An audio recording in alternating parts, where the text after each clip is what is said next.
I'll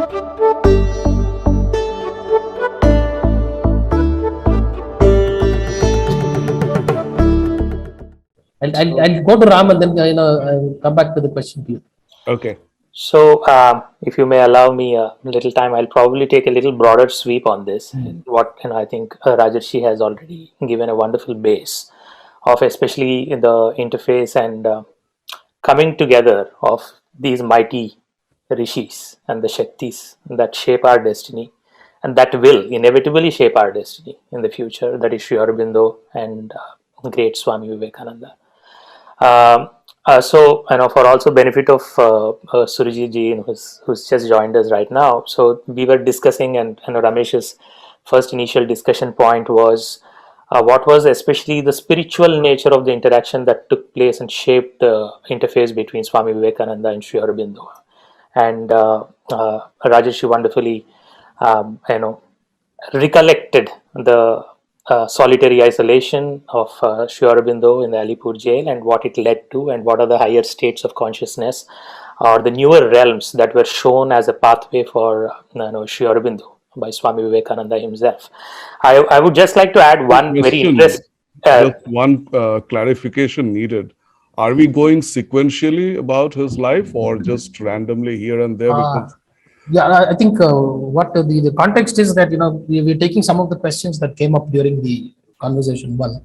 Okay. And the idea is also, if as we discuss the questions, can we also laterally make some segues into how these questions also impact the broader framework of Hinduism and all of those things. We haven't dealt with Narendranath Dutta so far, right?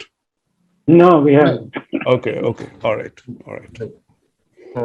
So I would like to take that reflection from Rajarshi further and add some of my thoughts. And one interesting bit, it's more of an interesting bit, is Sri Aurobindo mentions that the knowledge that was imparted to him by Swami Vivekananda's presence in the solitary confinement, that Swamiji himself did not have or express it when he was in his body. And so this gives us a little more stronger insight into the dynamics and the actions of the great Shaktis like this, that when they are not in body, their Shakti just unfurls even more, you see. And the kind of penetration, the kind of impact they tend to have, and we have this very constricted vision of gurus. We do not really see, they are not humans anymore. They are not individuals confined to their siddhis, have led them to expand in the subtle form and the subtle nature in a way that's the reason. With that conviction, I can very strongly say that their forces and their inspirations will continue to shape our destinies and fate, no matter how reluctant we are. So this is an important thing to remember and register, that Swami Vivekananda, the knowledge that he imparted to Sri Aurobindo at that point in time in solitary confinement, is something that was not displayed by him while he was in his physical body. I would also like to take this as a broad sweep in trying to set forth.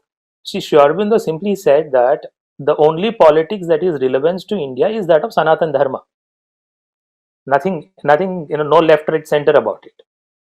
And this has to be clearly seen as a source of inspiration, as a connectivity and a continued thought of Swami Vivekananda, and nothing else but that. This is an extremely important aspect, and I see there are 3-4 important facets of Swamiji's works. As a child, or as anybody, or even as an adult who's filled with inferiority complex about one's own culture, which is likely our secular education imparts us so effortlessly that we take the pills of the secular education and just we simply turn into inferiority complex about our own culture, our own Shakti. Swamiji exactly stands opposing to that. He is everything that is opposite to this aspect. He is self-confidence personified. Even astrologically, you look at his chart, sun becomes the most strongest. He is like the blazing sun in the sky. Very interestingly, Sri Aurobindo also has the same feature, the blazing sun and the Vedic knowledge and all that. These are not just some metaphorical, convenient for conversation platitudes.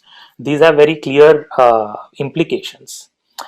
And as a child, even for me personally, when I took up, the first thing is, this is the most strongest vaccine and immunity factor, that is Swamiji's works and the literature, that anybody comes across, that we enter into the domain of reflecting upon our own culture and all of that, apart from childhood stories and all of that. But when we have to look at ourselves in the mirror, it has to be Swami Vivekananda's coating on the mirror. And that only will make us give a sense of self confidence, which is not misplaced or which is not shallow self confidence. Why I try to say this is that he brings along with him another dimension of what I call myness. He is the one on the greatest platforms across the globe, whenever he represented India and its culture and Sanatan Dharma and Hinduism, he spoke always about it as myness, my culture, my nation, my desha, everything on that. And this is an extremely important aspect where we are so reluctant now to embrace our own roots. And this becomes an important facet. And another important facet is the urgency that he brought to the aspect of and dimensions of poverty and all of this, and where he gave a sense of direction in terms of empowerment and rebuilding the nation, right?